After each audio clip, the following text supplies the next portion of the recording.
Welcome, intrepid explorers of the digital jungle, to our cozy corner where African folk tales come alive. For the next minutes, we're diving into a world where wisdom is woven into every word and laughter is just a tale away. So, make yourself comfortable and let's journey together into the heart of storytelling. Why, you ask, should we delve into African folk tales? Imagine a treasure chest, not filled with gold or jewels, but with rich stories passed down through generations. These tales are the fabric of African culture, colorful and vibrant, teaching us life's lessons through the most entertaining ways possible. Meet Anansi, the spider, the original web slinger, long before the internet was a twinkle in technology's eye. Anansi's tales spin a web of cunning and wit, showing us that brains often triumph over brawn. And let's be honest, who doesn't enjoy seeing the underdog outsmart the top dog? But Anansi's tales are more than just arachnid adventures. They're a masterclass in resourcefulness and resilience. They teach us that no matter how sticky the situation, there's always a way out if you're clever enough to think on your feet, or 8 legs in this case. Now, talk about the tortoise and the hare, Africa's remix. In our version, the tortoise is a savvy entrepreneur who knows the value of slow and steady progress. And the hare? Well, he's learned that in the race of life, it's not just speed that counts, but also direction and purpose. African folk tales are not just bedtime stories, but life's textbooks, minus the boring lectures. They teach us about discipline, the kind that's self-imposed, not enforced by a stern headmaster with a ruler. Discipline in these tales is about personal growth, about becoming the hero in your own story. But wait, there's more. These tales are sprinkled with supernatural powers and witchcraft, where the mystical meets the mundane. Imagine a world where you could converse with the wind, dance with the rain, and borrow a cup of sugar from your friendly neighborhood witch. In the realm of African folk tales, discipline isn't just about following rules. It's about understanding the power within you. It's about harnessing your inner strength to overcome challenges, much like the heroes and heroines of these ancient narratives. And let's not forget the life lessons. These tales are like the wise old trees of the savannah, their roots deep in the soil of human experience. They teach us about love, loss, joy, and sorrow. They show us that every sunrise is a new chapter, and every sunset is a chance to reflect on the day's story. So, why bring African folk tales to YouTube? In a world where screens often divide us, these stories unite us. They remind us of a time when all we needed to travel was a tale.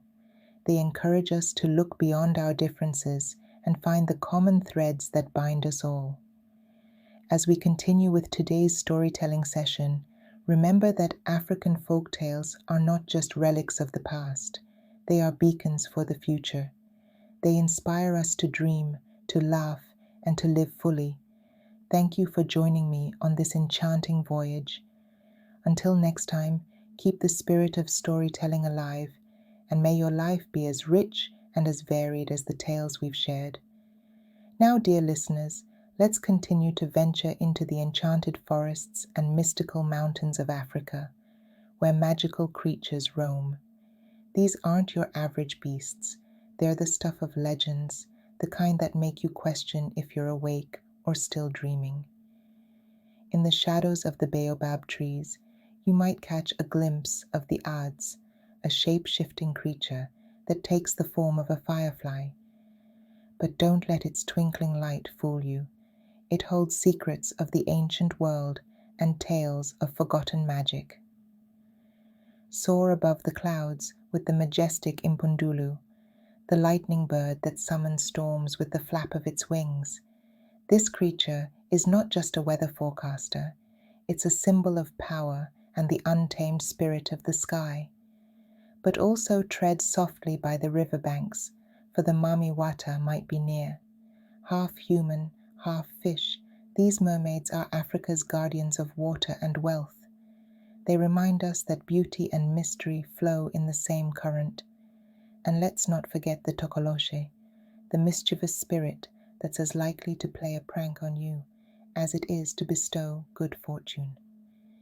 If you ever find your shoes filled with sand or your milk turned sour, you'll know who to thank or blame. These magical creatures are more than just figments of imagination. They're the embodiment of nature's wonders and the guardians of its secrets. They teach us to look beyond what we see and to believe in the magic that resides in all of us. Remember that the magic of African folk tales is eternal. It connects us to a world where anything is possible, and every creature has a story. So, keep your eyes open and your heart ready for the wonders that await. Now, let's immerse ourselves in the vibrant landscapes painted by words and the rhythms that beat like the heart of the continent itself. African folk tales are not mere stories. They are the lifeblood of the continent's soul, pulsating through the savannas, jungles, and deserts. They carry the voices of the ancestors, echoing through time, teaching us about life, love, and the laws of nature.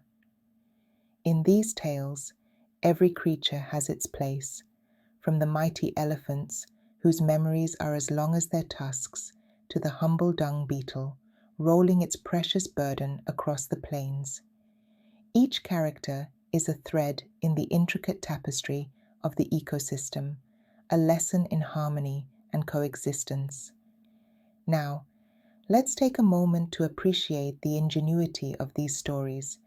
They were the original virtual reality, transporting listeners to worlds unseen, long before the advent of digital screens.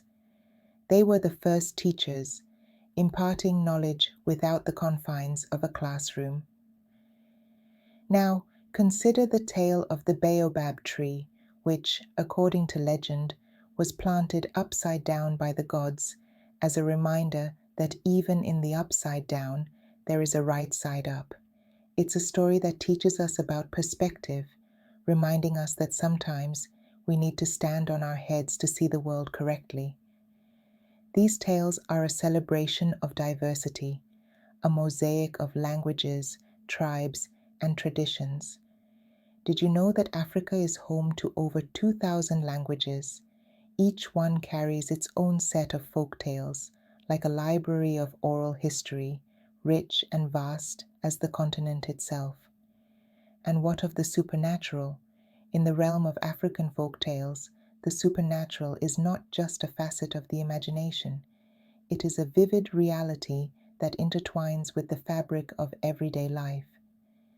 These stories are set in a world where the sun scorches the earth with the same certainty as sorcerers summon rain from a cloudless sky. It is a place where the mystical is mundane and the ordinary is extraordinary. The supernatural elements in these tales serve as a bridge between the known and the unknown, the seen and the unseen. They are the threads that weave the tapestry of African cosmology, connecting humans to the spirits, the ancestors, and the forces of nature. In this world, magic is as palpable as the red earth that stains the feet of those who walk upon it. Sorcerers, or sangomas, as they are known in some regions, are revered figures, often consulted for their wisdom and their ability to communicate with the spiritual realm. They are the custodians of ancient knowledge, capable of invoking rain to bless the crops or to cleanse the land of a curse. Their chants and rituals are the keys that unlock the doors to the heavens, calling forth the waters that sustain life. Amulets, often crafted from bones, stones, or precious metals, are common in these narratives. They are not mere trinkets, but powerful talismans charged with protective energies. Worn around the neck or hidden in the thatch of a hut, These amulets are the silent guardians against malevolent forces. They are the shields that deflect the arrows of evil spirits and the ill intentions of enemies. But these stories are not just relics of a bygone era. They are alive, evolving with the times. They adapt to the changing world, finding new homes on platforms like YouTube, where they continue to enchant and educate. In the laughter of children, we hear the echoes of folk tales told around the fire. These stories are the guardians of childhood innocence, a haven where imagination is nurtured and dreams are born. As we sit around the digital campfire of YouTube, sharing these tales, we are participating in an ancient tradition. We are the modern-day griots, the storytellers, the keepers of the flame that has been passed down through generations. So, as we journey through the beauty of African folk tales on YouTube, let us remember that we are not just viewers or listeners. We are part of a lineage, a continuum of storytellers who have the power to shape the future by honoring the past. As we will explore more tales, meet more characters, and uncover more wisdom, we will laugh, we will ponder, and we may even shed a tear, but above all, we will celebrate the enduring beauty of African folk tales. Stay with us as the drum beats lead us into the heart of each story we produce, where every beat is a word and every rhythm is a sentence in the grand narrative of Africa. Thank you so much for listening to African Sunset Folk Tales, where every word counts, and please continue to enjoy the music. But please subscribe to our YouTube channel for more on African folklore, and tell us where you are listening from if you made it this far in the video. Thank you.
you.